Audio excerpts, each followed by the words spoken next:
Nate Silver, by the authority vested in me by the Board of Trustees of Ripon College, I confer upon you the degree of Scientia Doctor, honoris causa, Doctor of Science, with all the rights, privileges, and responsibilities pertaining thereto.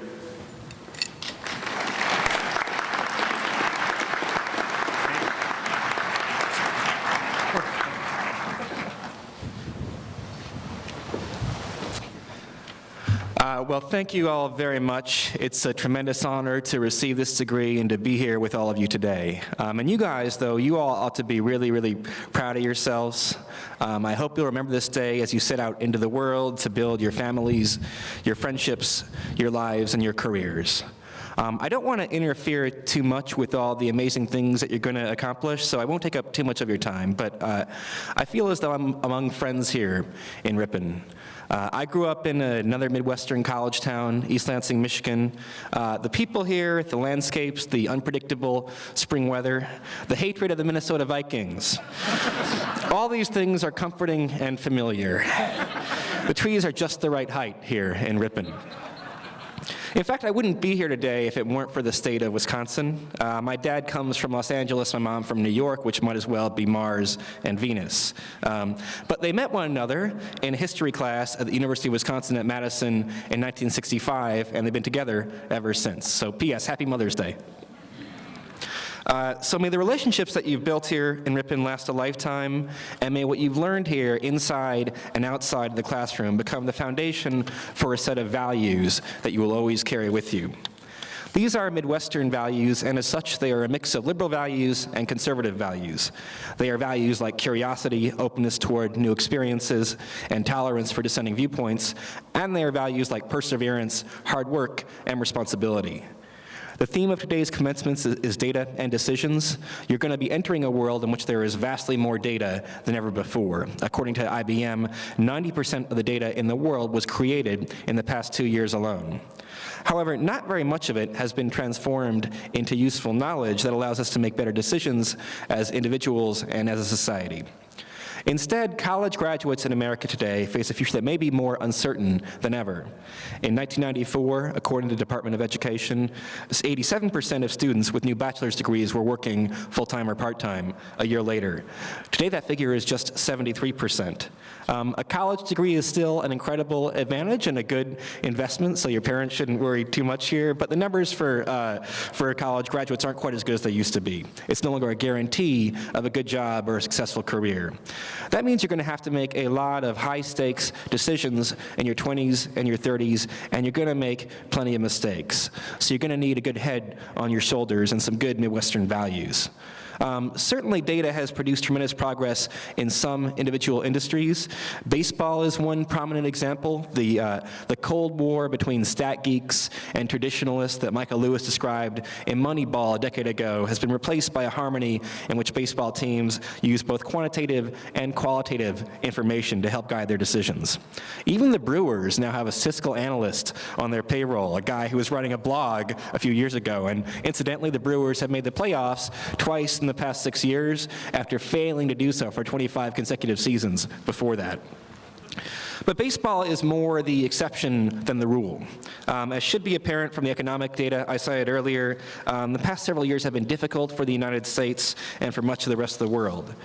In addition to economic disasters, the new millennium has been characterized by a series of crises, earthquakes and hurricanes, wars, and terrorist attacks.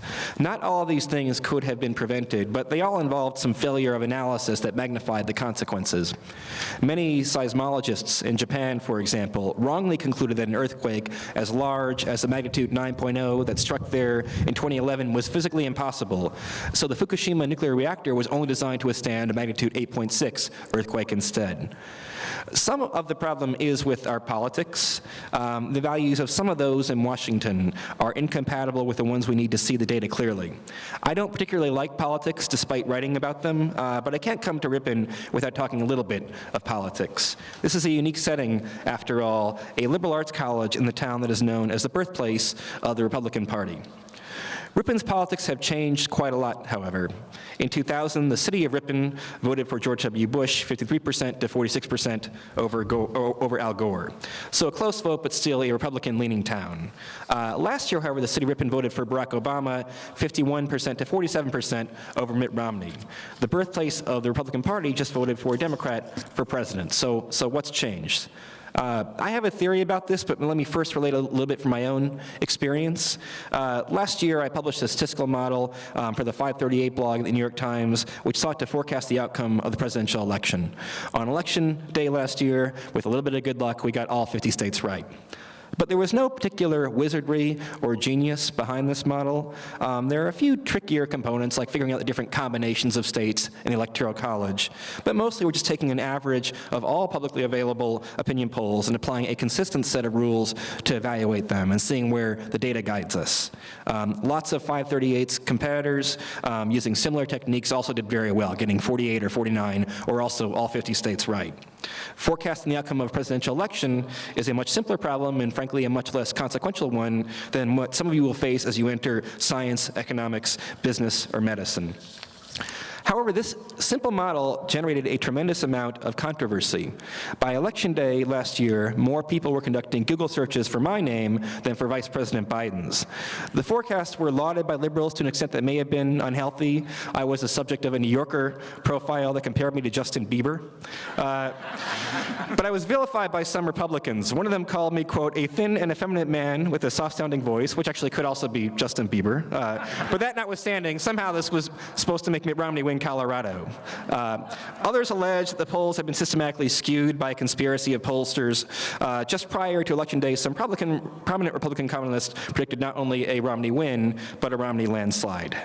The Republican Party has been, in the 159 years since its founding, an essential part of American democracy. It was responsible for emancipating the slaves. It is one of the reasons the country has been so free and so prosperous over the years.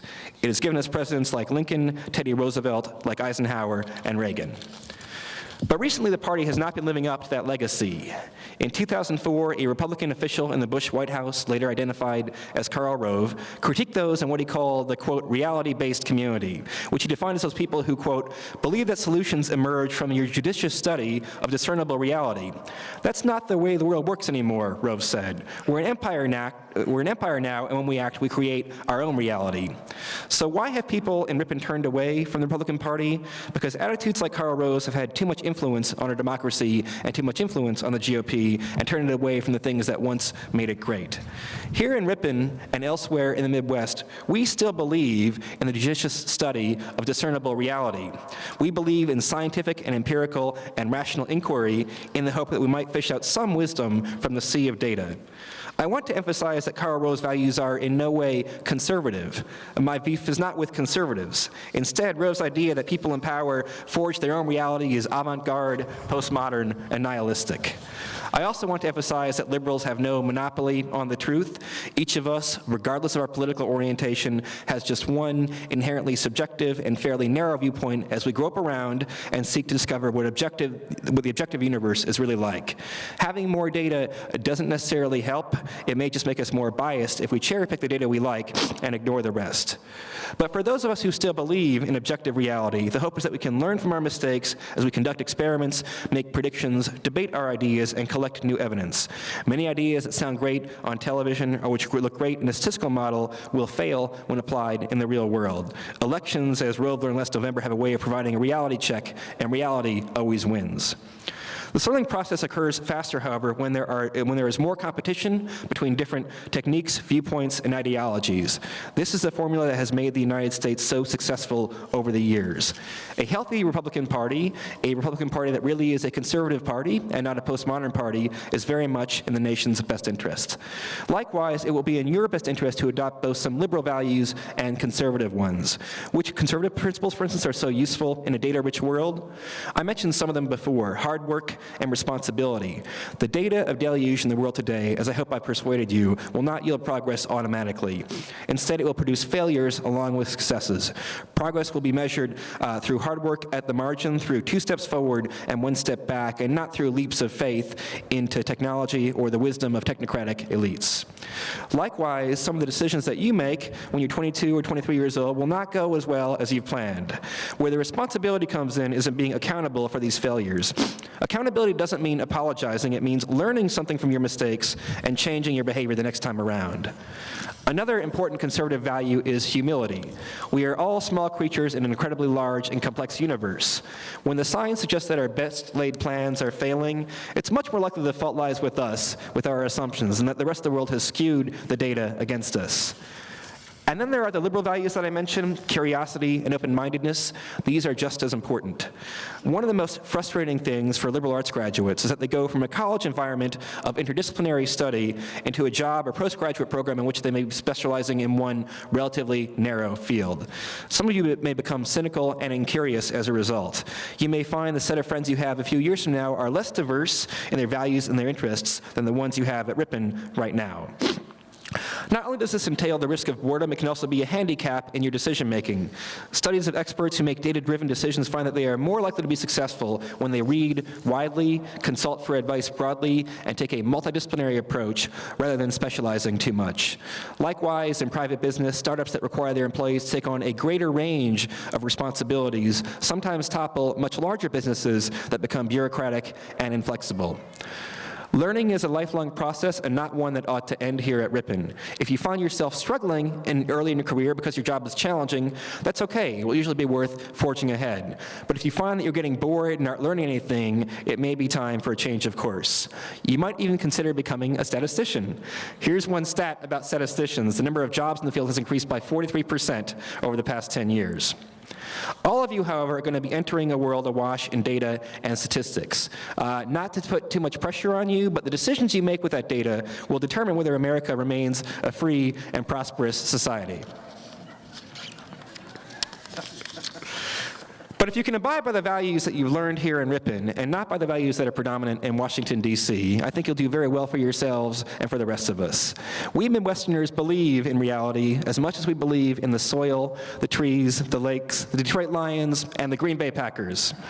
Through honesty and hard work, through the love of knowledge and the love of truth, we hope to make the real world a better place. Thank you, and congratulations.